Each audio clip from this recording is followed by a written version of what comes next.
गुरुजी, गुरुजी, गुरुजी अनर्थ हो गया। प्रबोधिनी अनशन पर बैठी है।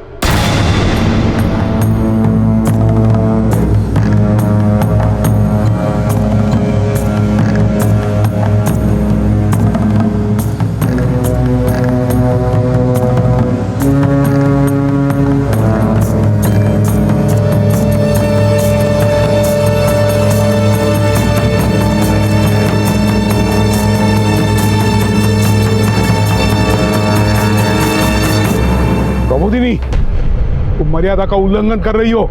ताता, मैं अपना हक मांग रही हूँ। मेरे अप्पा इस मंदिर के महंत हैं। उनका कोई बेटा नहीं तो क्या हुआ? मैंने लड़की होते हुए महंत के सारे विधि विधान सीखे हैं। स्त्री कितनी भी ज्ञानी हो, वो मंदिर की महंत नहीं बन सकती।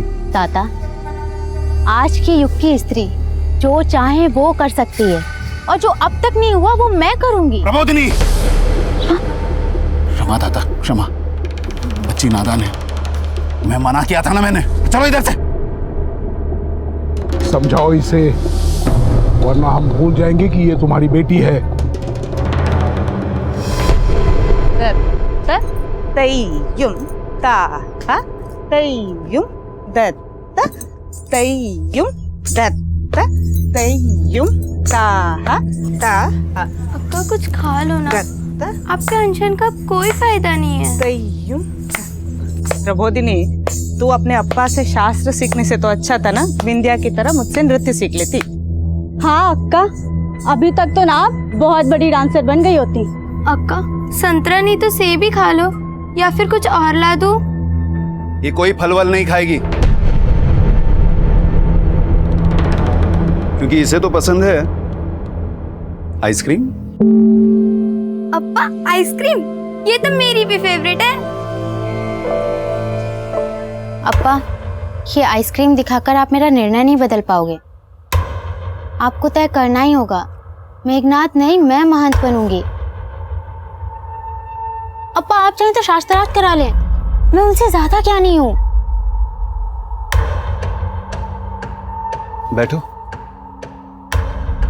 देखो, ज्ञानी कभी अपने ज्ञान का बखान नहीं करता। जब तुम्हारे ज्ञान में विस्तार होगा तब तुम्हें समझ आएगा कि ज्ञान पाने का लक्ष्य, उसका उद्देश्य कोई पद या उपाधि पाना नहीं होता। अब इसे ही तय करने दो कि इसे अनशन पर बैठना है या फिर हमारे साथ बैठकर आइसक्रीम खाना है। अप्पा, अक्का जब तक मानेगी ना तब तक तो आइसक्रीम पिघल भी जाएगी। ये बात तो सच है। तो हम शुरू करें? अप्पा मेरे लिए आइसक्रीम लाए हैं, तो मैं ही शुरू करूंगी।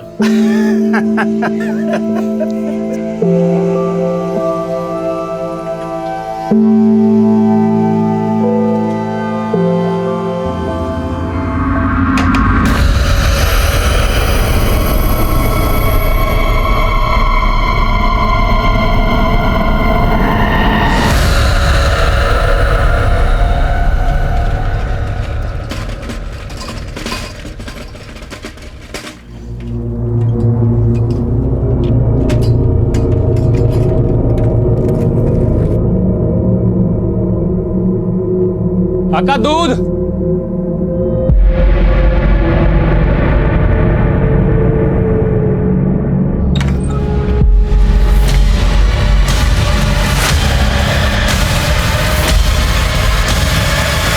नमस्कार, आदाब। मैं आदिल खान क्राइम पेट्रोल दस्तक में आपका स्वागत करता हूं। आज का यह केस कर्नाटक के गांव का था, लेकिन इसकी जड़ें हिंदुस्तान के बड़े बड़े शहरों से जुड़ी थी। यह केस सिर्फ एक परिवार का नहीं था, बल्कि कई परिवार इस केस से जुड़े थे। कृष्णन का हंसता खेलता परिवार जिस गुनाह की भेंट चढ़ा था, वो गुनाह आज हर आम इंसान की जिंदगी में दस्तक दे रहा है। ये केस पिछले दशक के दिल दहलाने वाले केसेस में से एक था। इस केस के बारे में शायद आपने देखा, सुना और पढ़ा भी होगा। आज क्राइम पेट्रोल के जरिए हम इस केस की समीक्षा करेंगे कि कैसे गलत नीयत ने एक ऐसे गुनाह को जन्म दिया जिसका तसव्वुर करना भी नामुमकिन था।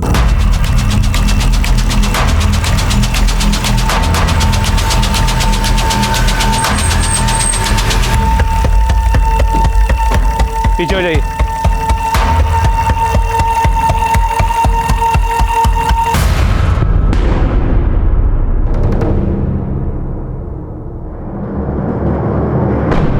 रॉबिन, पूरे घर की अच्छे से तलाशी लो। सर।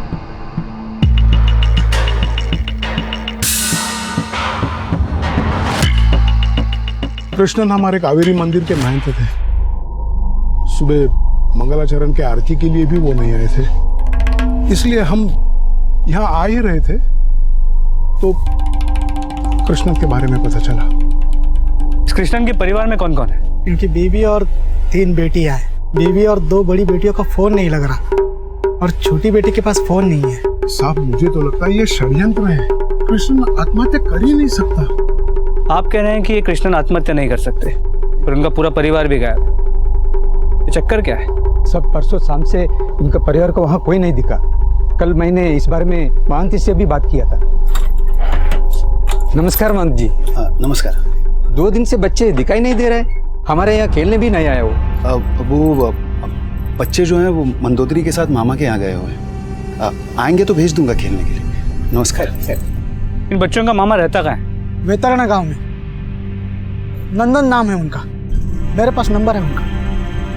भरते नहीं। हेलो, नंदन बोल रहे हैं, कृष्णन महंत के साले। जी बोल रहा हूँ। पीआई मुरुगन, आपके जीजा कृष्णन की लाश मिली है उन्हीं के घर पे। क्या? पर हमें ये बताया गया है कि उनकी बीवी और 3 बच्चे आपके घर आए हुए हैं। नहीं, वो तो महीनों से यहाँ पर नहीं आए। क्या? अगर वहां नहीं है तो फिर गए कहाँ?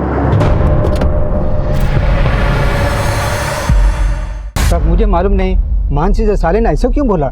मुझे पक्का याद है, मानसी से मुझे बोला था कि उनका बीबी ने बच्चों को लेकर उसका मामा जी का घर पे गए थे। आप बोल रहे हैं कि परसों शाम से कृष्णन घर में अकेले थे, तो इन 2 दिनों में आप लोगों ने कुछ ऐसा देखा जो अजीब लग रहा हो? साहब, परसों गुरुजी की बीवी मंदिर में आई थी, उनको देख के कुछ ठीक नहीं लग रहा था।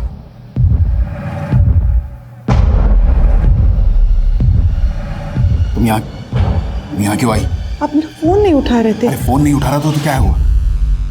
यहाँ उन दोनों में बहुत देर तक कुछ बात हो रहा था, लेकिन क्या बात हो रहा था हमको मालूम नहीं साहब। और साहब, कल से गुरुजी भी बहुत परेशान लग रहे थे। शयन आरती के समय तो उनके आंखों से आंसू बह रहे थे।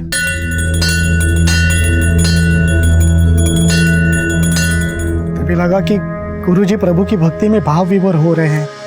हो सकता है उनके आंसुओं के पीछे कोई पीड़ा छुपी हो।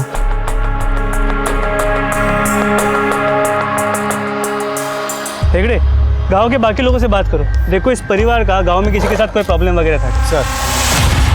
ये प्रेस कहाँ से? सर, मैंने अपडेट नहीं किया था। सर, कावेरी मंदिर के महंत की मौत बहुत संदिग्ध हालातों में हुई है, तो हम जानना चाहते हैं, जैसे उनका पूरा परिवार गायब है, तो क्या ये आत्महत्या है या फिर कोई साजिश है? एक मिनट। देखिए, उनके पूरे परिवार को हम खोजने की कोशिश कर रहे हैं, पर इन्वेस्टिगेशन के बाद ही पता चलेगा कि ये सुसाइड है या इसके पीछे कोई षड्यंत्र। तो आप हमें हमारा काम करने दीजिए और इस बात को भड़काइए मत, प्लीज। सर, एक सवाल और। प्लीज। सर, कब तक जानकारी मिल पाएगी सर इसके? हमें कृष्णन उडुपी जिले की एक जानी मानी हस्ती थी और मीडिया ने इस केस को इतना बड़ा बना दिया था, इसलिए केस मेरी अगुवाई में तुरंत ब्यूरो ऑफ इन्वेस्टिगेशन को सौंप दिया गया। मेरे लिए सबसे बड़ा चैलेंज ये पता लगाना था कि कृष्णन के परिवार के गायब होने के पीछे क्या वजह थी। कृष्णन के पड़ोसी का कहना था कि वो सब कृष्णन के साले नंदन के यहाँ गए थे, पर क्या सच यही था? मंदोदरी अक्का और मेरी बांजिया मेरे इधर आया ही नहीं सर, तो फिर ये कृष्णन जीजा जी अपने पड़ोसी को क्यों बोलेंगे कि वो मेरे इधर आया करके? तो उनका पड़ोसी गणेश झूठ बोल रहा है? पक्का सर झूठ बोल रहा है वो। क्यों झूठ बोलेगा? उसका फैमिली से क्या इशू है? सर, इसके बारे में हमको नहीं मालूम सर, लेकिन प्लीज सर, मंदोदरी अक्का और मेरी बांजियों का पता लगाइए, वो जरूर मुसीबत में होगा सर। लेकिन इतना सब कुछ हो गया और आपको अंदाजा तक नहीं है कि इस सब के पीछे वजह क्या हो सकती है? सर, कई टाइम से मिला ही नहीं सर।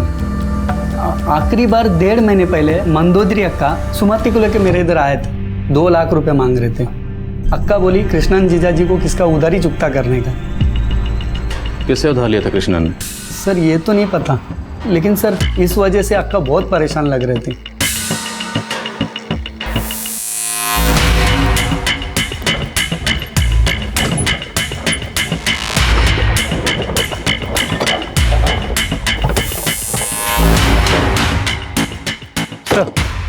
नंदन ने हमें भी कहा था कि कृष्णन ने किसी से कर्जा लिया है, लेकिन वो कर्जा किससे लिया है ये अब तक पता नहीं चल पाया। जब हमने घर की तलाशी ली तो घर में सिर्फ 2-2.5 हज़ार रुपए मिले, सोना जेवर सब कुछ गायब था।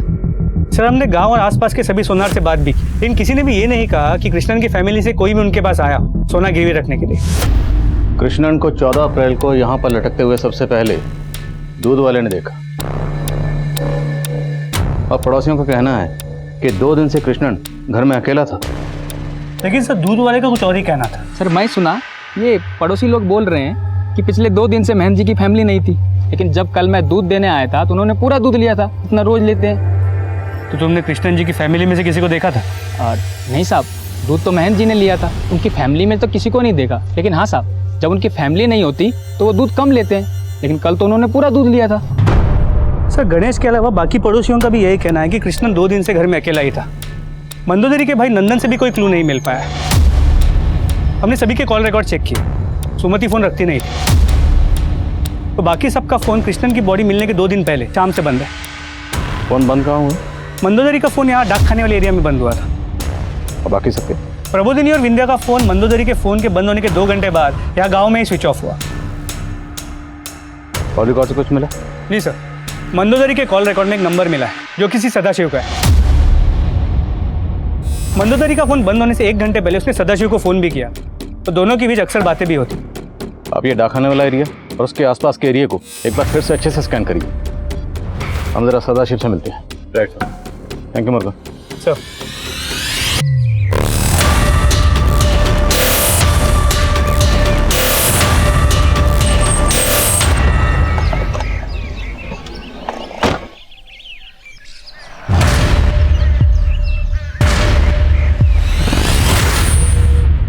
सदाशिव? जी हाँ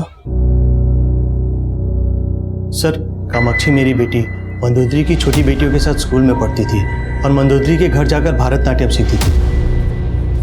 इसीलिए मंदोदरी के साथ फ़ोन पर कभी कभी मेरी बातें हो जाती थी।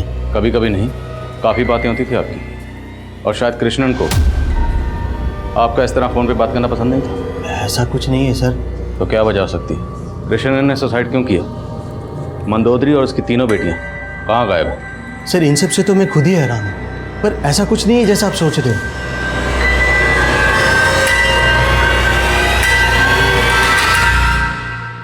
आप सुमति और बिंदिया के साथ स्कूल में पढ़ती? उनकी माँ मंदोदरी से भरतनाट्यम सीखने उनके घर जाती? हाँ। हर रोज जाती होंगी? नहीं अंकल, 2 महीने से आंटी ने डांस क्लास लेना बंद कर दिया था। बंद कर दी? क्यों? फोन का 40 था, 40 दिन का उपवास। अक्का मुझे गोला खाना है। सुमति, अभी हम 40 में हैं, अभी 30 दिन और है उपवास में। अपनी इंद्रियों पे काबू रखो, चलो।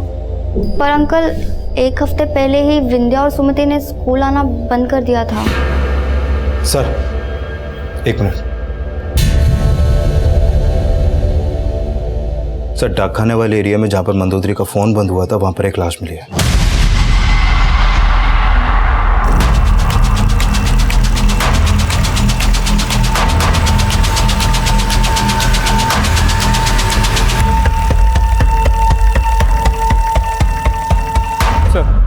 बॉडी मंदोदरी की एक बड़े पत्थर से चेहरे पे वार किया गया।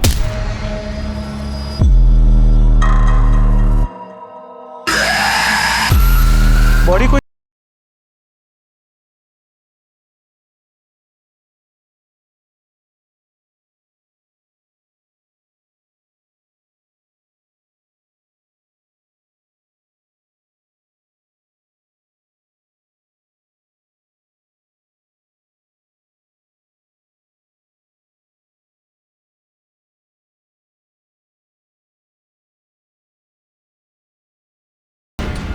घर जाना, अब क्यों लाई हो मुझे यहाँ? देख, मुंह खोला है ना तो खाना खा ले, जुबान मत चला। खा ले। ये वही घर है जहाँ महंत कृष्णन का हंसता खेलता परिवार रहता था।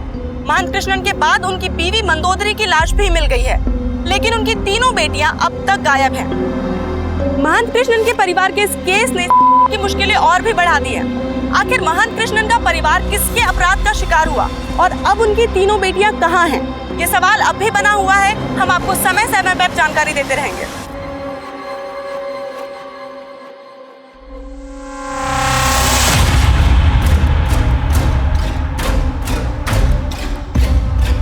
सर कम है? सर मैंने मंदोदरी का बैंक स्टेटमेंट चेक किया। 2 महीने पहले मंदोदरी ने बैंक में अपने गहने गिरवी रख के 2 लाख रुपए का लोन उठाया था और उसी दौरान उसने अपने भाई से भी 2 लाख रुपए मांगे थे। सदाशिव की बेटी कामाक्षी ने बताया कि 2 महीने पहले ही मंदोदरी ने भरतनाट्यम क्लासेस लेना बंद कर दी थी और अब इसकी तीनों बेटियां गायब हैं। और मामला इसकी बेटियों के अफेयर का एंगल भी हो सकता है या फिर खुद मंदोदरी का अफेयर। मंदोदरी का अफेयर? सदाशिव और मंदोदरी में फोन पर अक्सर बातें होती थी। इन दोनों के अफेयर का एंगल हो सकता है। सर एक एंगल और है। किशन की मौत के बाद मेघनाथ को मंदिर का महंत बनाने की बात चल रही है, जबकि किशन की बड़ी बेटी प्रबोधनी भी महंत बनना चाहती थी और इसके लिए उसने अनशन भी किया था।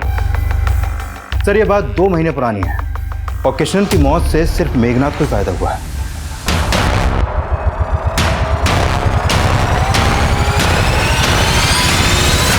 अरे नहीं साहब, क्या बोल रहे हैं आप साहब? सर मेरे को महंत बनने का कोई लालच नहीं था साहब, और ना ही कभी मैंने वो प्रबोधिनी को विरोध किया था। अब आप ही मेरे को बताओ साहब, नारी महंत कैसे बन सकता है? और गुरुजी का खुद उसको विरोध था साहब, लेकिन उस प्रबोधिनी ने बहुत जतन किया था महंत बनने के लिए। महंत तो वो बन नहीं सकी, पर काम ऐसा किया कि खुद गुरुजी भी हैरान थे साहब। कुछ महीने पहले उसने एक लड़का लड़की का विवाह तक करवा दिया था। प्रबोधिनी क्या कर रही हो तुम? अप्पा मैं महंत तो बन नहीं सकती, लेकिन विधि विधान से किसी का विवाह तो करा ही सकती हूँ ना। स्त्री के द्वारा किया हुआ विवाह समाज को मान्य नहीं होता। मैं इन्हें विवाह के बंधन में बांध चुकी हूँ। जब इन्हें कोई प्रॉब्लम नहीं है तो आपको क्यों है? कृष्ण कैसे जबान चला रही है थे, संभाल इसे, वरना तेरा मान सम्मान सब मिट्टी में मिला देगी ये। लेकिन प्रबोधिनी के घमंड के वजह से विवाद खत्म ही नहीं हो रहे थे। उस विवाह के कुछ दिन बाद कुछ लोगों ने प्रबोधिनी के मुंह पे कालिक तक पोत दी।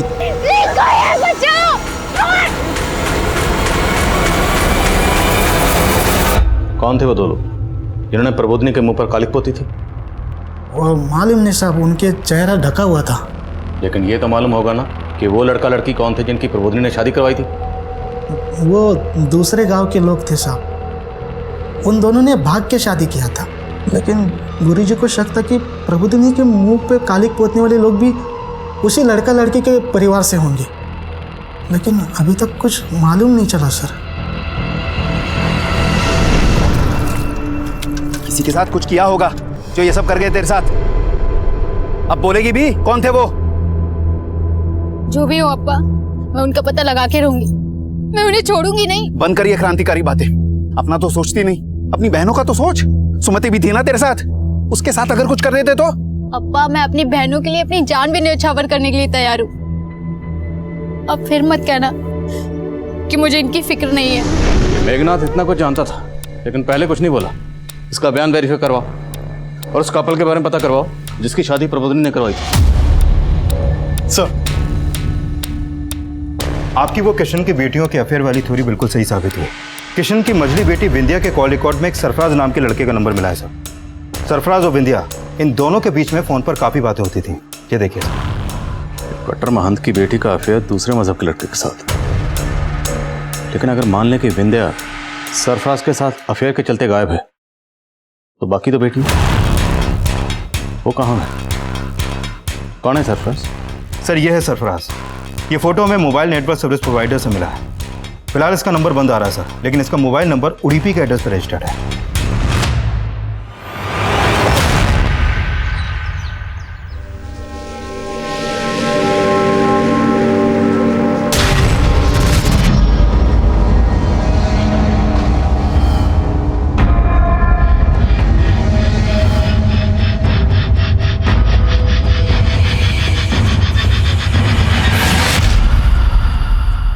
नहीं सर, मैं इस लड़के को नहीं जानता और जीजाजी और अक्का ने भी ऐसा कुछ बताया नहीं सर। और मुझे नहीं लगता विंध्या दूसरे धर्म के लड़के से दोस्ती करेगी। सर मुझे लगता है कि ये लड़का उसको फ़ोन करके परेशान करता था। विंध्या ने कभी आपको ऐसा कुछ कहा था? नहीं सर, ऐसा तो कुछ बोला नहीं। अच्छा, हमें पता चला कि आपकी बहन मंदोदरी जब भरतनाट्यम क्लासेस चलाती थी, 2 महीने पहले उसने वो क्लासेस चलाना बंद कर दिया था। बंद क्यों किया? क्या वजह थी? सर तो पता नहीं, वो कृष्णन जीजाजी है ना, उनको पसंद नहीं था सर वो डांस करे। तो मतलब वो जो डांस क्लासेस चला रही थी आपके जीजा की मर्जी के खिलाफ चला रही थी? नहीं सर, पहले पसंद नहीं था, अब भी ओके था। वो सर बचपन में ना वो मंदोदरी अक्का को भरतनाट्यम डांसर बनने का बहुत शौक था, उनका सपना था, तो वो कर नहीं पाई। तो वो चाहती थी अब वो नहीं कर पाई, वो विंध्या करे। आप प्रबोधिनी को शास्त्र सिखा के उसको अपने जैसा बना सकते हैं, तो क्या मैं विंध्या को भरतनाट्यम नहीं सिखा सकती? इसकी रुचि है उसमें। अब्बा प्लीज मान जाओ ना, मुझे नृत्य में बहुत रुचि है। वो तीनों बच्चों से बहुत प्यार करते थे, इसलिए मान गए। लेकिन उनकी बेटी किसी दूसरे मजहब के लड़के के साथ दोस्ती रखे, उस दोस्ती को तो नहीं माने होंगे वो। विनोद सर, ये सरफराज उड़ीपी में जहाँ रह रहा था वहाँ मैंने उसके घर में छानबीन की, लेकिन कुछ मिला नहीं। लेकिन उसके पड़ोसियों ने बताया कि वो कई दिनों से गायब है और यहाँ किराए पे अकेला रहता था, लेकिन उसकी फैमिली केरला की रहने वाली है। अगर फोन स्विच ऑफ हुआ है तो फिर वो केरला में भी नहीं मिलेगा। उसकी फैमिली का पता लगाओ और सरफराज के लिए लुकआउट नोटिस जारी करो।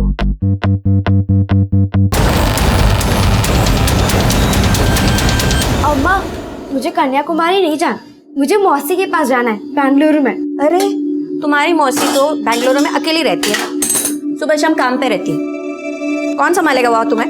बोलो। मैं मौसी की छुट्टी करवा लूंगी, मुझे मौसी के पास रहना बहुत अच्छा लगता है।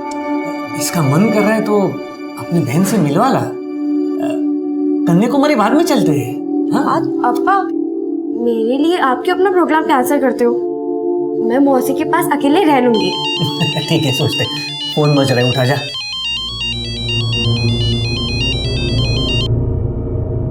हेलो। हाय सिया।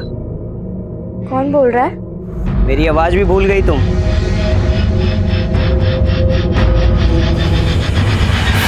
हाँ अंकल, मैं सरफराज को जानती हूँ, ये पहले कभी कभी हमारे स्कूल के पास आता था।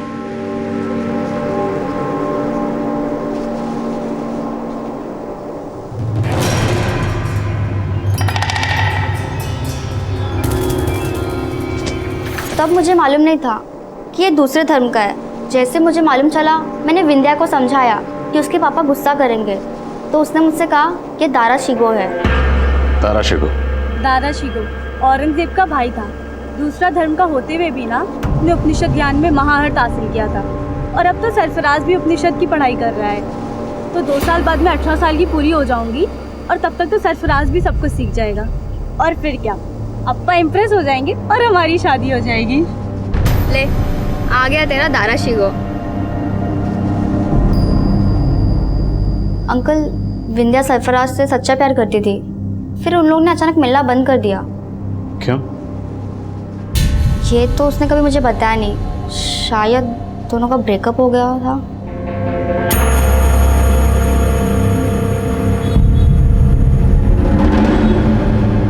तुम अभी इधर ही रुकना, हमें स्टेशन वापस जाना। हाँ? मौसी, हाउ आर यू सिया? अच्छी हूँ।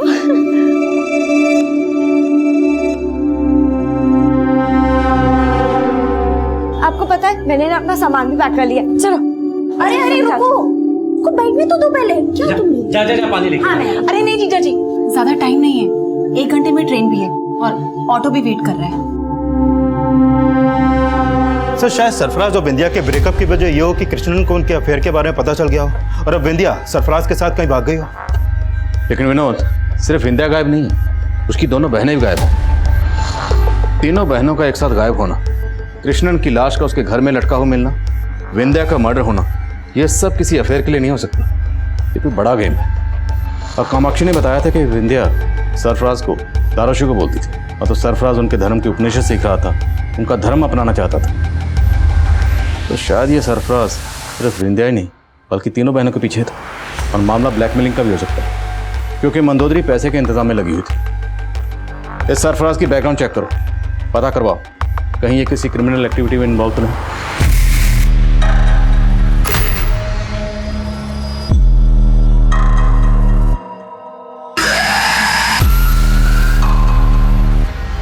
दादा एक आइसक्रीम दो।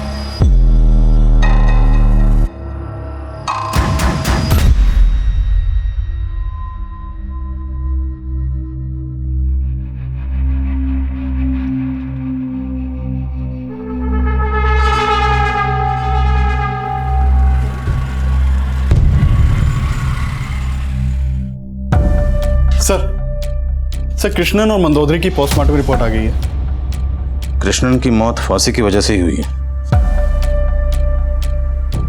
उसका विंड पाइप चौक हुआ था। अब मंदोदरी की एक्सेसिव ब्लीडिंग की वजह से मंदोदरी के सर पर पत्थर से वार किया गया था। सर इस रिपोर्ट से तो लग रहा है कि कृष्णन ने आत्महत्या की और मंदोदरी का मर्डर हुआ।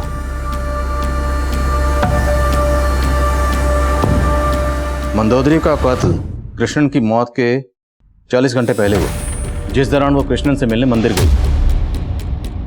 और मौत से एक दिन पहले कृष्णन काफी दुखी थे और आरती के वक्त रो भी रहे थे। और कृष्णन जी के दुख की वजह भी यही होगी कि तब मंदोदरी भी गायब हो गई थी और उनकी तीनों बेटियां भी। सर कहीं उन सबको किसी ने किडनैप तो नहीं किया? बेटियों को किसी ने किडनैप कर लिया, लेकिन मंदोदरी, उनका कत्ल किसने किया, क्यों किया? और कृष्णन इतना सब कुछ जानते थे, फिर भी कोई पुलिस कंप्लेंट फाइल नहीं की। क्या उन्हें मजबूर किया जा रहा था? पॉसिबल है सर। और उनकी लाश को उनके घर की छत से लटकाकर उनकी मौत को सुसाइड दिखाने की साजिश भी हो सकती है, क्योंकि जब उनकी लाश देखी गई घर का दरवाजा खुला हुआ था। और पोस्टमार्टम रिपोर्ट के हिसाब से मौत के कई दिन पहले से उनके पेट में बहुत कम खाना जा रहा था। कामाक्षी ने मैं बताया था कि वो 40 पे थे, मतलब 40 दिन का उपवास रख रहे थे। हाँ सर, और ये बात मेघनाथ ने भी कंफर्म की थी कि कृष्णन 40 पे थे। अच्छा, ये 40 सिर्फ कृष्णन जी रखते थे या फिर उनका पूरा परिवार भी? पूरे परिवार के बारे में मेरे को नहीं मालूम साहब, लेकिन वो 40 पे थे। इनके 40 का इस केस से कोई ना कोई ताल्लुक जरूर हो सकता है। हमें किसी भी सूरत में कृष्णन की इन तीनों बेटियों को जल्द से जल्द ढूंढना होगा।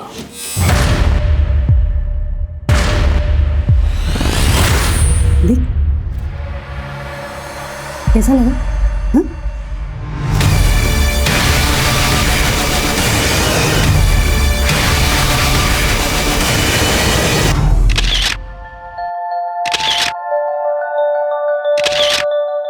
वाओ मौसी, आप तो कमाल की फोटोग्राफर हो।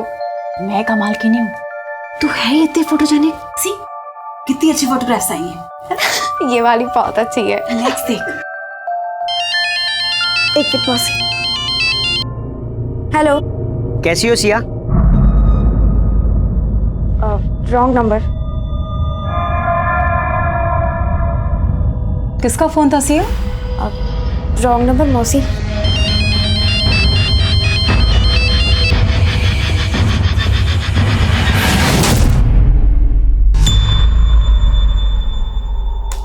सर मुर्गन सही बोल रहा था। 2 महीने पहले ये सब हुआ था और ये सब डाकखाने वाले एरिया के सीसीटीवी में भी कैप्चर हुआ है। डाकखाने वाले एरिया के पास ही मंदोदरी की लाश मिली थी।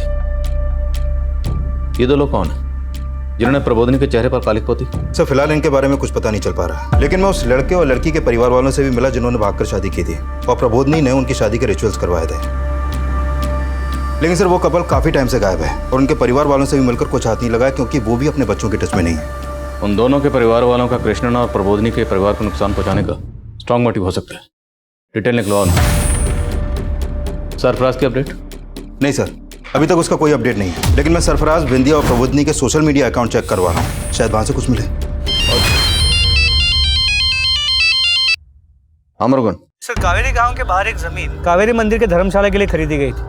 वहाँ एक कुटिया भी है। अभी अभी फोन आया था कि उस कुटिया से बहुत गंदी बदबू आ रही है। ठीक है, पहुंचता। फोरेंसिक टीम को बुला लो। सर, यहाँ अंदर बॉडीज। सर जब हम लोग यहाँ पहुंचे तो दरवाजे को बाहर से ताला लगाया हुआ था। सर यहाँ पे अंदर आके देखा तो सर ये तो प्रबोधिनी और विंध्या की लाश है। तो फिर ये सुमति कहाँ है? सर यहाँ पॉइजन की खाली बोतल मिली, आइसक्रीम के खाली कप्स और दोनों के मुंह पे सूखे हुए झाग के निशान। और सर यहाँ देखिए, बांधे जाने का मार्क्स दोनों के पाँव पे। और यहाँ ये रस्सियाँ, लगता है इन्हें काफ़ी दिनों से बांध के रखा गया था। और शायद ये पॉइजन इन्हें आइसक्रीम में मिलाकर खिलाया गया। आसपास के इलाके में पता करो पॉइजन कहाँ कहाँ मिलता है और किसने खरीदा। सबकी लिस्टिंग करो। Okay sir. धर्मशाला का काम फंड्स की कमी की वजह से बहुत पहले से बंद हो चुका था, और मंदिर के लोगों के अलावा इस तरह यहाँ ताला लगा के कोई चला जाए मुमकिन नहीं लगता। प्रबोधिनी और विंध्या की मौत के लिए जिम्मेदार लोग मंदिर से जुड़े हो सकते हैं। सबको हाजिर करो।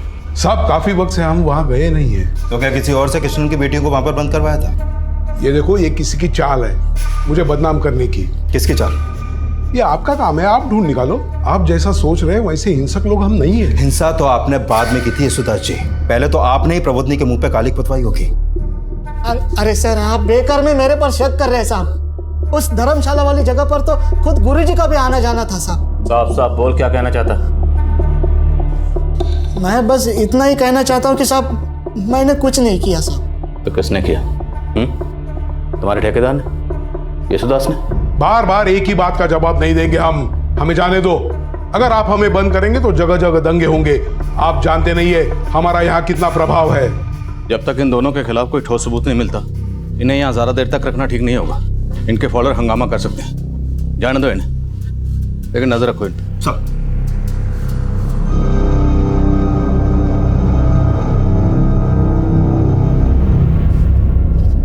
क्यों ये सब देख कर वही सब बातें याद कर रही हो? क्या सोच रही हो? कुछ नहीं अप्पा। मैं जानता हूँ बार बार पुलिस के यहाँ आने से तो घबरा गई है, पर डर मत। मैंने जो समझाया है वही करना। किसी को भी विंध्या की मम्मी की वो बातें बताना मत। सर, कमेन। क्राइम सीन पे जो आइसक्रीम के कप मिले थे उस पॉइजन के ट्रेसेस मिले हैं, और वो पॉइजन कहाँ से और किसने खरीदा था पता चल गया। किसने खरीदा था? अरे साहब, आप बार बार मेरे को उठा के यहाँ पे लेके आते। साहब मैंने कुछ नहीं किया साहब, मेरे को जाने दो साहब। देख, अभी तक तुझे ऐसे ही जाने दिए, लेकिन इस बार सच नहीं बोलेगा ना तो तुझे यहाँ की आइसक्रीम खिलाएंगे। आप मेरा भरोसा नहीं करोगे साहब। वो पॉइजन मैंने खरीदा जरूर था, लेकिन वो मुझसे गुरुजी ने खरीदवाया था साहब। कौन गुरुजी? यशोदास? कृष्णन गुरुजी। मैं सच बोलता हूँ साहब, आपको उस दुकान वाले ने भी बताया होगा। मैंने वो पॉइजन गुरुजी के मौत के 1 हफ्ता पहला खरीदा था, और खाली पॉइजन नहीं खरीदा साहब, उसके साथ में मैंने घर का राशन भी खरीदा था। अम्मा आई। अम्मा, राशन। मेरे को शक है कि गुरुजी ने ही वो पॉइजन निकाल के उस धर्मशाला वाली कुटिया में ले गए होंगे। तो अब तू ये नई कहानी सोच कर आया? अरे नहीं साहब, मैं कोई कहानी नहीं बना रहा साहब। उस रात को आरती के समय गुरुजी के आंख में आंसू देखा तो मुझे अजीब सा लगा। मैंने सोचा कि गुरुजी को जाके मिलूंगा उनके घर पे, इसलिए मैं घर भी गया था तो वहाँ पे ताला था साहब। मैं वापस मंदिर की ओर निकला तो गुरुजी, आप इतनी रात को यहाँ पे क्यों आए गुरुजी? वो मैं जरा ध्यान लगाने के लिए आया। चलो साहब, उस रात गुरुजी का बर्ताव मुझे कुछ अजीब सा लग रहा था साहब, और जब वहां से लाशें निकली तो मैं समझ गया साहब। तो तू कहना चाहता है कि कृष्णन ने खुद अपनी बेटियों को वहां कैद करके रखा हुआ था और उन्होंने आइसक्रीम में पॉइजन मिलाकर अपनी बेटियों को खिला दिया? नहीं साहब, उन्होंने क्या किया मेरे को नहीं मालूम साहब। और हमें मालूम है। दरअसल उस रात तूने कृष्णन को वहां नहीं देखा था, कृष्णन ने तुझे वहां देखा था। उस कुटिया में कृष्णन ने अपनी बेटियों को नहीं, तूने उनकी बेटियों को कैद करके रखा हुआ था। आइसक्रीम में जहर कृष्णन ने नहीं, तूने मिलाया। तूने उनका मर्डर किया। कृष्णन ने तुझे वहां देख लिया था, इसलिए तूने कृष्णन को उनके घर में लटका दिया। मंदोदरी का मर्डर भी तुमने किया। तो क्या बोल रहे साहब? मैंने ऐसा कुछ नहीं किया साहब। ये बोल, सुमति कहाँ है? साहब मेरे को नहीं मालूम सुमति के बारे में, मुझे छोड़ दो साहब, मैंने कुछ नहीं किया साहब। ये ऐसे नहीं मानेगा, इसे दूसरे कैबिन में लेके जाओ, अच्छे से आइसक्रीम खिलाओ। अरे साहब मेरी बात सुनो साहब, मेरे को छोड़ दो साहब। साहब मैंने कुछ नहीं किया साहब। अरे साहब,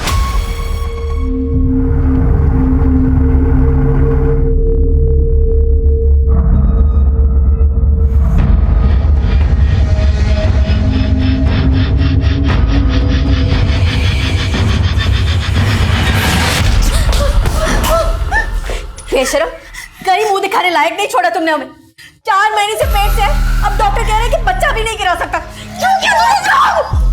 पेट से मर जाएगी वो। मानो उससे गलती हुई, लेकिन अब गलती। अरे मैंने तो सिर्फ उस पे हाथ उठाया है। इसके अब्बा को पता चलेगा तो इसको मार ही डालेंगे। सर, उस धर्मशाला की चाबी कृष्ण के घर पे मिली है। और धर्मशाला पे जो ताला लगा था उस पर भी कृष्णन के फिंगरप्रिंट्स मिले हैं। और सर ये भी पता चला है कि अपनी मौत से एक रात पहले कृष्णन एक आइसक्रीम शॉप पर आइसक्रीम खरीदते हुए देखे गए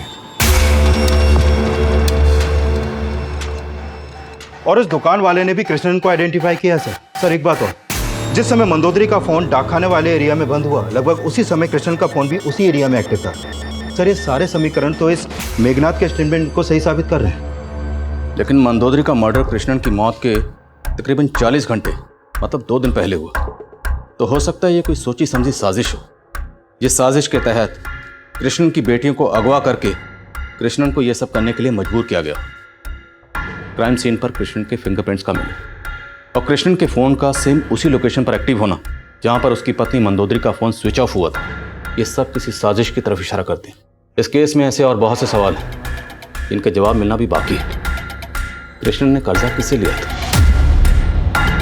और मंदोदरी पैसों का इंतजाम क्यों कर रही थी? और सरफराज क्यों गायब है?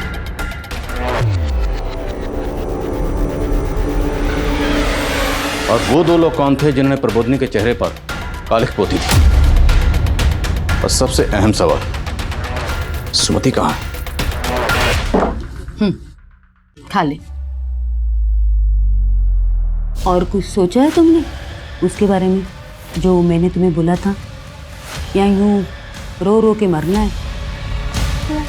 मैं आपकी बात मानूंगी तो आप मुझे छोड़ दोगी? सोचूंगी।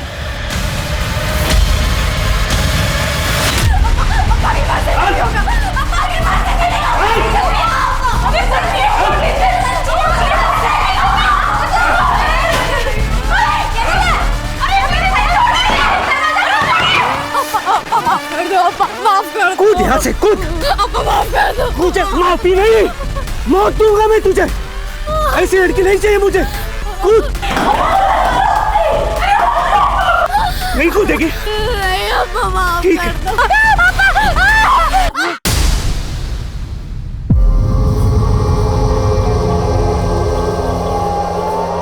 सर प्रबोधनी और विंध्या की पोस्टमार्टम रिपोर्ट के मुताबिक इन दोनों की मौत जहर खाने से हुई जो इनको आइसक्रीम में मिलाकर दिया गया। सर इन दोनों की मौत कृष्णन की मौत से 4 घंटे पहले हो गई थी। मतलब मंदोदरी का कत्ल इनसे 36 घंटे पहले हुआ। सर इस रिपोर्ट में यह भी सामने आया है कि विंध्या सेक्सुअली एक्टिव थी जबकि प्रबोधनी वर्जिन। विंध्या सिर्फ 16 साल की थी और विंध्या की लाइफ में सिर्फ ये सरफराज था। तो मतलब विंध्या के सरफराज के साथ फिजिकल रिलेशन थे। सर कृष्णन के गुस्से की वजह यह बात भी हो सकती है। कृष्णन एक बेटी की सजा पूरे परिवार को क्यों देगा? और सर ये भी तो हो सकता है कि सर बेंगलुरु पुलिस ने सरफराज का पता लगा लिया है। वो बेंगलुरु में ही अपने एक दोस्त के घर पे छिपा हुआ है।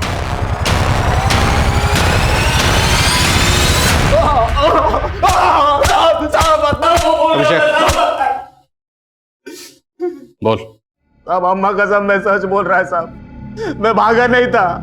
तो मेरे को खबर आई कि विंध्या के फादर ने सुसाइड किया और सारा फैमिली गायब है तो मैं डर गया था साहब।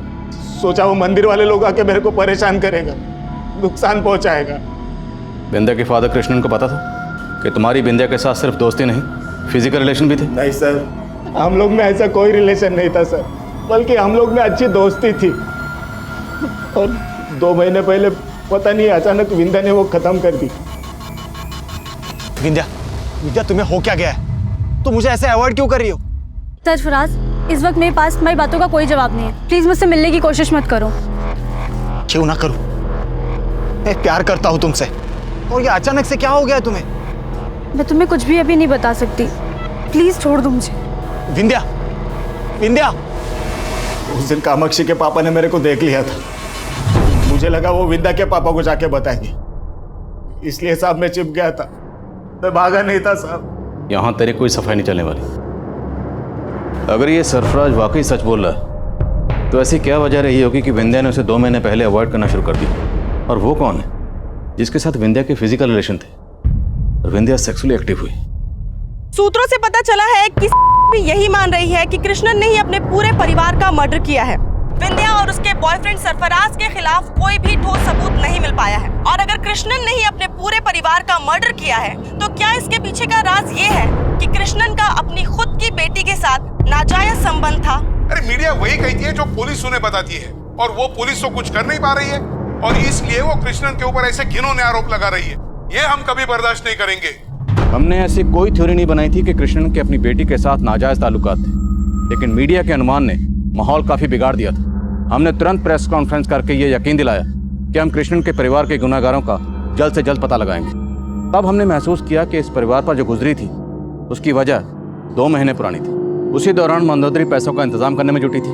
उसी दौरान मंदोदरी ने भरतनाट्यम की क्लास लेना बंद किया था, और उसी दौरान कृष्णन का परिवार 40 दिन का उपवास रख रहा था। हमने इस टाइम पीरियड पर फोकस किया और कई नए नतीजे सामने आए। सर कम इन। सर, मंदोदरी की मौत से 2 महीने पहले के उसके पुराने कॉल रिकॉर्ड में एक फेक आईडी का नंबर मिला है। फेक आईडी का नंबर? हाँ सर, ये देखिए। और उस दौरान इस नंबर से मंदोदरी को काफी कॉल होते थे। और सर, मैंने चेक किया कि किशन की मौत से 55 दिन पहले मंदोदरी विंध्या और उसकी दोस्त कामाक्षी को लेकर चेन्नई गई थी। कामाक्षी भी उनके साथ गई थी? हाँ सर, मंदोदरी ने चेन्नई जाने वाली एक ट्रेन में टिकट बुक कराई थी, और ये टिकट कामाक्षी, विंध्या और मंदोदरी के नाम पर बुक थी। और सर, वो फेक आईडी का नंबर जिससे मंदोदरी को कॉल होते थे, वो नंबर भी अक्सर चेन्नई में एक्टिव रहता था। हाँ अंकल, आंटी मुझे और विंध्या को चेन्नई ले गई थी। तुम लोग वहां पे 3 दिन थे, कहाँ रुके थे? वो आंटी के सहेली के यहाँ। कौन सहेली? क्या नाम? हम उन्हें आंटी बोलते थे, तो मुझे उनका नाम नहीं पता, और वो कहाँ रहती है मुझे ये भी नहीं पता। आपको तो पता होगा। मंदोदरी आपकी बेटी को लेकर कहाँ गई थी? नहीं सर, मुझे भी याद नहीं है। मेरा बहुत भरोसा था उन लोगों पे, इसलिए पूछा नहीं। कामाक्षी उनके साथ घूमने जाना चाहती थी, इसलिए अलाउ कर दिया।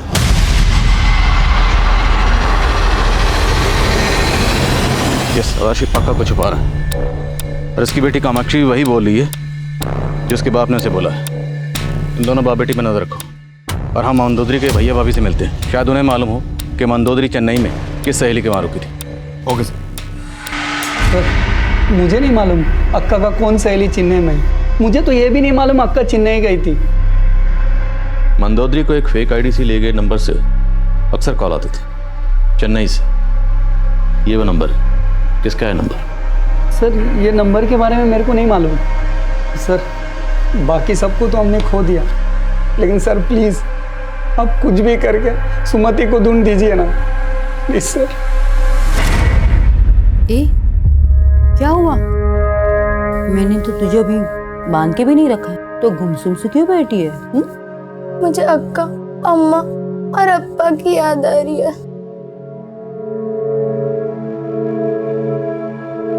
आप मुझे कब ले जाओगे उनके पास? सोचूंगी। सर, कमें? सर, मैंने उस फेक आईडी से लिए गए नंबर के कॉल रिकॉर्ड चेक किए। सर, उस नंबर से सिर्फ मंदोदरी को ही कॉल हो रहे थे। उस नंबर के कॉल रिकॉर्ड में मंदोदरी के अलावा कोई दूसरा नंबर है ही नहीं। मतलब फेक आईडी से लिया गया नंबर सिर्फ मंदोदरी को कॉल करने के लिए लिया गया था। जहाँ जहाँ चेन्नई में वो नंबर एक्टिव रहता था उन एरियाज को स्कैन करो, और मंदोदरी जिस डेट को चेन्नई में पहुंची उन्हें वहाँ रिसीव करने कोई ना कोई ज़रूर आया होगा। तो उस डेट की स्टेशन और उसके आसपास जितने भी सीसीटीवी हैं सबकी फुटेज खंगालो। मुझे लगता है हमें सुमति की लीड भी चेन्नई से मिलेगी। Right sir.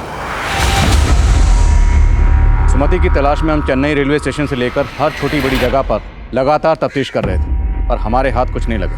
हमने उस दुकान का पता लगा लिया था जहाँ से वो फेक आईडी वाला नंबर खरीदा गया जिससे मंदोदरी को लगातार कॉल हो रहे थे, लेकिन ये पता नहीं लग पाया कि वो नंबर इस्तेमाल कौन कर रहा था, और ये भी पता नहीं लग पाया कि वो 2 लोग कौन थे जिन्होंने प्रबोधिनी के चेहरे पर कालिक पोती थी। सरफराज, मेघनाथ, यशुदास और सदाशिव जैसे कई सस्पेक्ट हमारे रडार पर थे, लेकिन हम तब ये पता लगाने में नाकाम रहे कि सुमति उस वक्त कहाँ थी। इसलिए हमने उसकी तस्वीर सारे अखबारों और सोशल मीडिया पर सर्कुलेट करना शुरू किया, लेकिन 4 महीने गुजरने के बाद भी हमारे हाथ कोई लीड नहीं लगी। लेकिन उसी दौरान एक और गुनाह इस दशक की एक बड़ी ब्रेकिंग न्यूज़ बनने वाला था।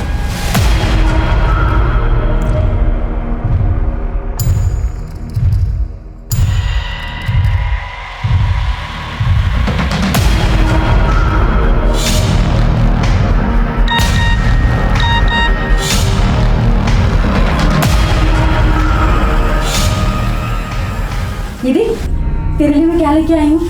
साड़ी अच्छी है ना? अरे वाह!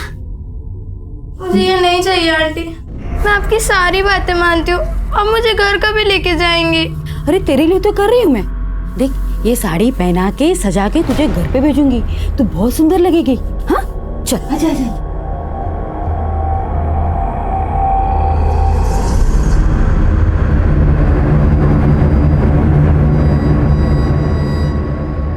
देखिए, सिया की नॉर्मल डिलीवरी पॉसिबल नहीं है, हमें कुछ इंतज़ार करना पड़ेगा, लेकिन ऑपरेशन करना ही होगा। ठीक है डॉक्टर साहब, ठीक है। ठीक। एक्सक्यूज मी, मुझे आप लोगों से कुछ बात करनी है। आप बाद में बात कीजिए प्लीज। आप लोग मैं प्रेस से हूँ, मुझे अभी बात करनी है आप लोगों से। बोलिए, क्या बात करनी है? मैंने पता किया कि सिया की उम्र 16 से भी कम है और आप लोग उसकी डिलीवरी करवा रहे हैं। आप लोग सच सच बताइए, सिया का रेप हुआ है ना? आप लोग यही बात पुलिस से छुपाने की कोशिश कर रहे हैं ना? देखिए आपको गलत फहमी हुई है। मेरी बेटी का कोई रेप नहीं हुआ है, बस उसे गलती हो गई है कि इतनी कम उम्र में उसने अपने बॉयफ्रेंड से रिलेशन बना लिया बस। बॉयफ्रेंड? कौन है उसका बॉयफ्रेंड? व्योमकेश हमारी बिरादरी का है, हमने समझौता भी कर लिया है, वो बच्चे को एक्सेप्ट करेगा। जब सीए 18 ईयर्स की हो जाएगी ना तो हम शादी कर देंगे उसकी। चल। तो फिर आपके पास व्योमकेश का फोटो तो होगा? अरे मैडम ट्रस्ट में हम कह रहे हैं कि हमारी बिरादरी का है। मैं ट्रस्ट कर रही हूँ, आप सिर्फ फोटो दिखा दीजिए। अरे ये देखिए, ये है व्योमकेश।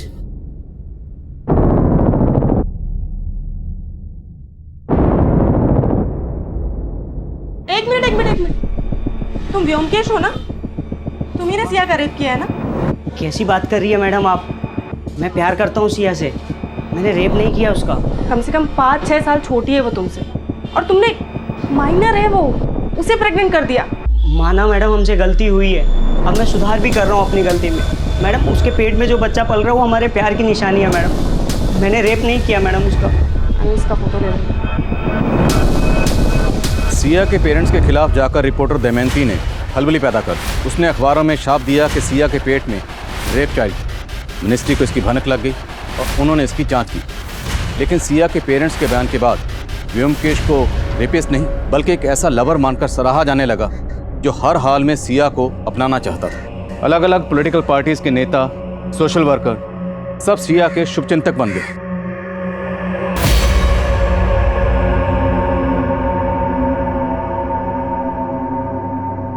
लेकिन बच्चे को जन्म देने के बाद संदिग्ध हालात में सिया की मौत हो गई। उसके बाद ऐसे ऐसे राज सामने आने लगे कि पूरा स्टेट हैरान रह गया। सिया की मौत के बाद से उसका बॉयफ्रेंड व्योमकेश फरार है, जिससे सवाल ये उठता है क्या वाकई में व्योमकेश उस बच्चे का पिता था या फिर किसी गुनाह को छिपाने की साजिश की जा रही है। देखिए, मुझे तो लगता है कि सिया का मर्डर भी एक साजिश है। आखिरी में वेंकट ही मिला था सिया से, और मुझे तो डाउट है कि ये व्योमकेश भी वेंकट का ही एक मोहरा है। असल में वेंकट का ही रिलेशन था सिया के साथ। देखिए, बिना किसी आधार के शमिता मेरे ऊपर आरोप लगा रही है। ये मेरे को बदनाम करने का उसका साजिश है और उसका फायदा वो अगले इलेक्शन में उठाना चाहती है। ये केस भी कृष्ण के केस की तरह ही एक सेंसिटिव केस था, इसलिए ये केस भी मेरी अगुवाई में ब्यूरो ऑफ इन्वेस्टिगेशन को सौंप दिया गया। और अब सिया के केस में हमें कृष्ण के परिवार के साथ हुए गुनाहों के जवाब भी मिलने वाले। सिया ने तो हमें यही बोला था कि व्योमकेश उसका बॉयफ्रेंड था। ये व्योमकेश अब कहाँ है? वो पता नहीं, वो सिया अपनी मासी के घर गई थी रहने के लिए, वही मिला था। और उसके साथ 2 दोस्त भी थे, अश्विन और राघव। राघव और अश्विन कहाँ है? वो तो सिया की मासी कामिनी को ही पता है। कामिनी बेंगलुरु में कहाँ रहती है?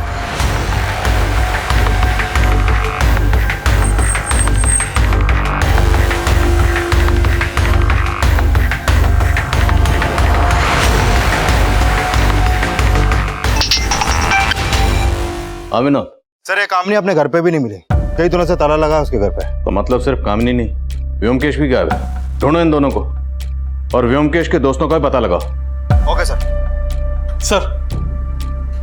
सर आपके लिए एक लेटर आया है, लेकिन भेजने वाले ने इसके ऊपर अपना नाम पता कुछ नहीं लिखा है। लेटर?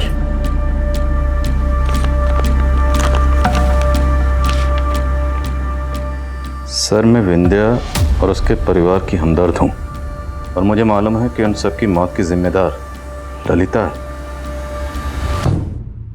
पिछले 4 महीने से हमें कृष्णन के केस में कोई लीड नहीं मिली और आज अचानक ये लेटर लिखा किसने? और ये ललिता कौन है? नहीं सर, मैं कोई ललिता को नहीं जानता हूँ जो अक्का और जिया जी के परिवार को जानता हूँ। सर ये लेटर आपको किसने भेजा? भेजने वाले ने अपना नाम पता कुछ भी नहीं लिखा, लेकिन इतना दावा जरूर किया कि कृष्णन और उसके परिवार की मौत की जिम्मेदार ललिता है। इसका मतलब सुमति भी? देखिए, अभी कुछ भी दावे के साथ नहीं कहा जा सकता। अभी तो ये भी कहना मुश्किल है कि लेटर सच्चा है झूठा है। पर ये ललिता कौन है? सर वो कामाक्षी बोल रही थी, मंदोदरी अक्का उन्हें चेन्नई में उनकी कोई सहेली के पास ले गई थी। सर ये ललिता वही तो नहीं? अंकल मैंने बोला था ना, मुझे मंदोदरी आंटी की सहेली का नाम नहीं मालूम। पर क्या तुम ललिता नाम की किसी औरत को जानती हो जो विंध्या की फैमिली को जानती हो? नहीं अंकल। लेकिन एक मिनट। हाँ विनोद, व्योमकेश के दोनों दोस्तों का पता चल गया सर। हमने कुछ नहीं किया सर, वो व्योमकेश ने उसके साथ क्या? हमने पता लगाया तुम दोनों भी व्योमकेश के साथ सिया की मौसी के घर गए थे। क्या करने गए थे? बोलो।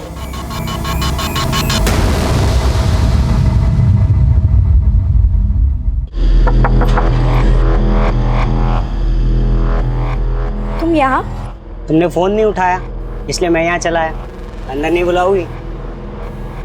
मौसी घर पर नहीं। तब तो अच्छा मौका है। व्योमकेश, अरे क्या कह रहे हो? साहब हमें नहीं पता कि उसने अंदर जाके सिया के साथ क्या किया। हम तो बाहर ही खड़े थे, फिर उसकी मासी आई और उनको देखकर हम लोग भाग गए। अरे सिया? हम तो खुद हैरान थे सर कि वो सिया के साथ शादी करने के लिए राजी कैसे हो गया था। वो तो सिर्फ सिया के साथ मजे लेना चाहता था सर, इसके अलावा हमें कुछ नहीं पता सर। व्योमकेश और कामनी ये दोनों इस वक्त कहाँ हैं? सर हम सच्ची में कुछ नहीं जानते। सर हमने ललिता के बारे में मेघना समेत कई लोगों से पूछताछ की, लेकिन किसी को भी ललिता के बारे में कुछ नहीं मालूम।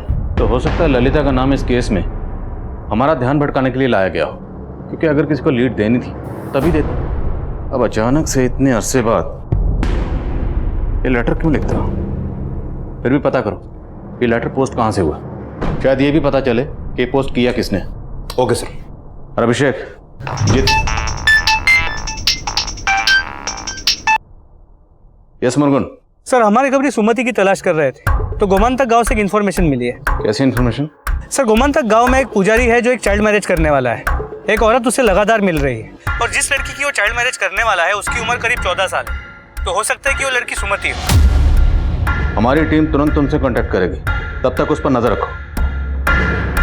गोमांतक गांव में एक पुजारी एक छोटी बच्ची की शादी करवा रहा है 14 साल की। शायद वो सुमति हो। सर आप कहें तो उस पुजारी को उठा लें? नहीं, अभी पुजारी को उठाएंगे तो उस औरत को शक होगा। अभी चुपचाप गांव में जाओ और पुजारी पर नजर रखो और पता लगाओ कि जिस छोटी बच्ची की वो शादी करवा रहा है क्या वो वाकई सुमति है। Okay sir.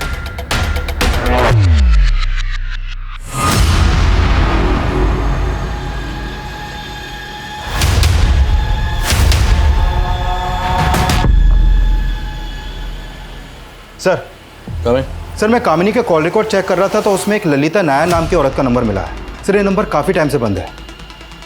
ये उसका फोटो है सर। ये फोटो हमें मोबाइल नेटवर्क सर्विस प्रोवाइडर से मिला है। ललिता, जो लेटर हमें भेजा गया था उसमें भी ललिता के नाम का ही जिक्र था, जिस पर लेटर लिखने वाले ने कृष्णन के परिवार को ख़त्म करने का आरोप लगाया था। और सिया का केस आते ही अचानक से वो लेटर हमें भेजा गया। तो क्या वो ललिता और ये ललिता दोनों एक ही होंगे? सर कुछ कह नहीं सकते हैं, लेकिन इस ललिता का नंबर भी चेन्नई के एड्रेस पर रजिस्टर्ड है। चेन्नई में मंदोदरी कामाक्षी और विंध्या को लेकर गई थी। सर मैंने चेन्नई पुलिस को ललिता के एड्रेस पर भेजा था, लेकिन वहाँ पर काफ़ी टाइम से ताला लगा है। सर मैंने इसका कॉल रिकॉर्ड चेक किया। इसका कॉल रिकॉर्ड वेंकट समेत कई बड़े बड़े नेताओं और उद्योगपतियों के नंबर से भरा पड़ा है। और इस लीडर वेंकट पर सिया के रेप का आरोप लगा था। मिलना पड़ेगा इस वेंकट को और इस ललिता नायर की फोटो कामाक्षी को दिखाते हैं। हो सकता है ललिता वही ललिता हो जिससे मिलने के लिए मंदोदरी कामाक्षी और विंध्या के साथ चेन्नई गई थी। ये ललिता कौन है मेरे को नहीं मालूम। मेरे पास ऐसा बहुत फ़ोन आता है जो मेरा पीए उठाता है। मेरे को तो लगता है कि ललिता का कॉल आना भी एक चाल था। Sir excuse me. Hello sir मैंने कामाक्षी को ललिता नायर का फोटो दिखाया तो उसने पहचाने से मना कर दी। लेकिन सर मालूम चला है कि जो लेटर आपको भेजा गया था वो लेटर किसी और ने नहीं बल्कि उडीपी डाकखाने से कामाक्षी ने पोस्ट किया था। वहाँ के एक सीसीटीवी में वो लेटर बॉक्स में लेटर डालते हुए कैप्चर हुई थी। हाँ अंकल, मंदोदरी आंटी हमें चेन्नई में इन्हीं के पास ले गई थी। ललिता नाम है इनका, इसलिए तुमने हमें लेटर लिखा था। पहले क्यों नहीं बताया? पापा ने बताने के लिए मना किया था। क्यों मना किया? क्या छिपा रहे हो? बस सर, हम अपनी इज्जत बचा रहे थे, बाकी कुछ भी गलत नहीं किया सर। Excuse me sir. हाँ अभिषेक, वो गमंता गांव का पुजारी उस बच्चे की शादी करवाने के लिए जाने वाला है। ठीक है, मैं पहुंचता हूँ अभी।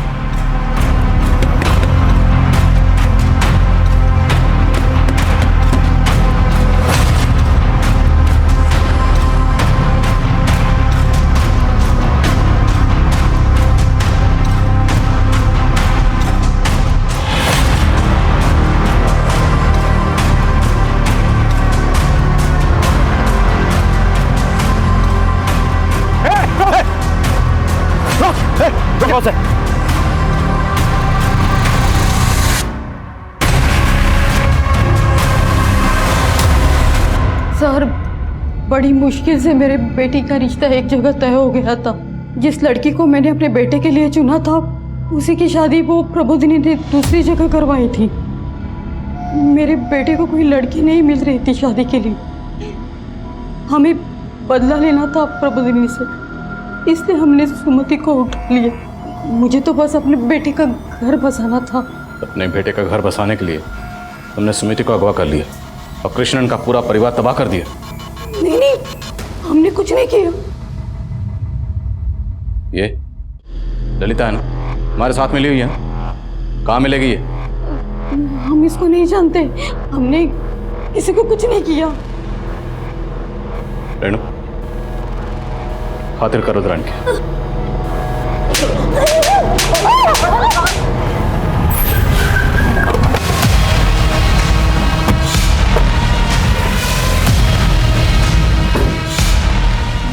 मंदोदरी आंटी मुझे और विंदा को यहीं लेकर आई थी सर, ललिता आंटी के पास। हाँ विनोद सर, कामाक्षी ने जो बंगलो दिखाया है वो शूटिंग के लिए दिया जाता है और जिस दौरान मंदोदरी कामाक्षी और विंध्या को लेकर यहाँ पर आई उस समय बंगलो विक्रांत प्रोडक्शन को दिया गया था। और सर ये भी पता चला है कि ये ललिता नायर एक मॉडल कोऑर्डिनेटर है और सिया की मौसी कामनी एक फोटोग्राफर। ये दोनों इस वक्त कहाँ हैं? सर शायद बेंगलुरु में हो। विक्रांत प्रोडक्शन से ललिता के बेंगलुरु का एड्रेस मिला है। सिया हमेशा से एक एक्ट्रेस बनना चाहता था।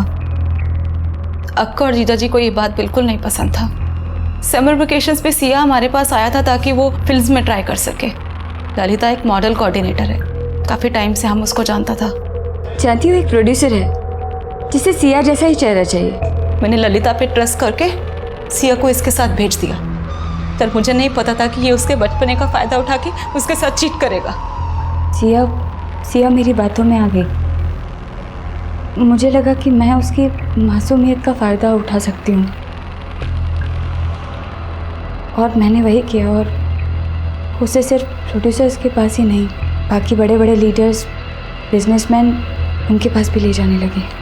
सिया जब अपने घर वापस चली गई तो तब मालूम चला कि वो प्रेग्नेंट थी। उसने मुझे सब बताया कि ललिता ने उसके साथ क्या क्या करवाया। हमें बहुत गुस्सा आया सर, पर इसने हमको धमकी दिया था। तो अगर अपना मुंह खोलेगी ना तो सारा करियर बर्बाद हो जाएगा। बहुत बड़े बड़े लोग इसमें इन्वॉल्व हैं। बेहतर यही होगा कि अपना मुंह बंद कर। व्योमकेश सिया को बहुत पसंद करता था सर। हमने उसका फ़ायदा उठाया और बोला कि हम तुम दोनों का मैरिज करवा देगा, और सिया को भी अच्छे से समझा दिया। व्योमकेश कहाँ है? पता नहीं सर। तुमने मंदोदरी, कामाक्षी और विंध्या को ट्रैप कैसे किया? दोनों बच्चियों ने स्कूल की ओर से एक एनजीओ में डांस परफॉर्मेंस दिया था। सोशल नेटवर्क पे उनकी और एनजीओ की फ़ोटोज़ थी। मेरे जानने पहचानने वाले एक प्रोड्यूसर को वो दोनों लड़कियां पसंद आ गई। सर उस आदमी ने मुझे बहुत बड़ा ऑफ़र दिया उन लड़कियों के लिए। मैंने फेक आईडी के नंबर से मंदोदरी को कॉल किया, उसको बहुत बड़ा झांसा दिया सर कि एक बहुत बड़ा प्रोड्यूसर इन दोनों लड़कियों को लेकर एक बहुत बड़ी फिल्म बनाना चाहता है। मंदोदरी उन दोनों लड़कियों को लेकर चेन्नई आ गई। मैंने कोल्ड ड्रिंक में बेहोशी की दवा मिलाकर उनको पिला दी।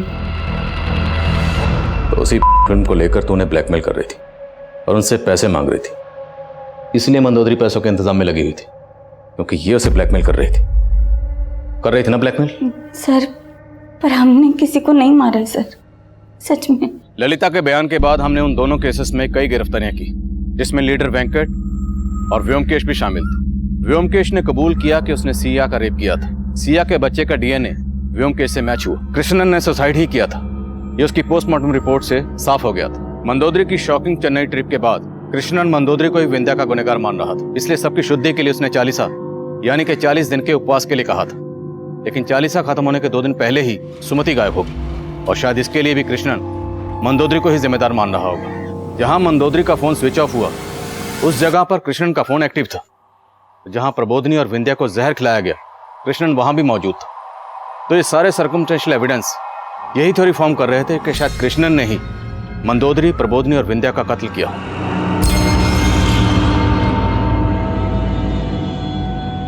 कृष्णन ने यह सब क्यों किया, किन हालात में किया, यह हमेशा एक अनसुलझी पहेली ही रहेगी। लेकिन इन दोनों केसेस में जो कुछ सामने आया वो कई संजीदा सवाल खड़े कर रहा है। हर फील्ड में औरतों को काम देने से लेकर और कई वजहों से उन्हें गलत नीयत से इस्तेमाल किया जाता है। अब मैं आदिल खान आपसे इजाज़त लेता हूँ। आपसे फिर मुलाकात होगी एक और नए केस के साथ। तब तक देखते रहिए क्राइम पेट्रोल दस्तक। मकसद बताना नहीं, बचाना है।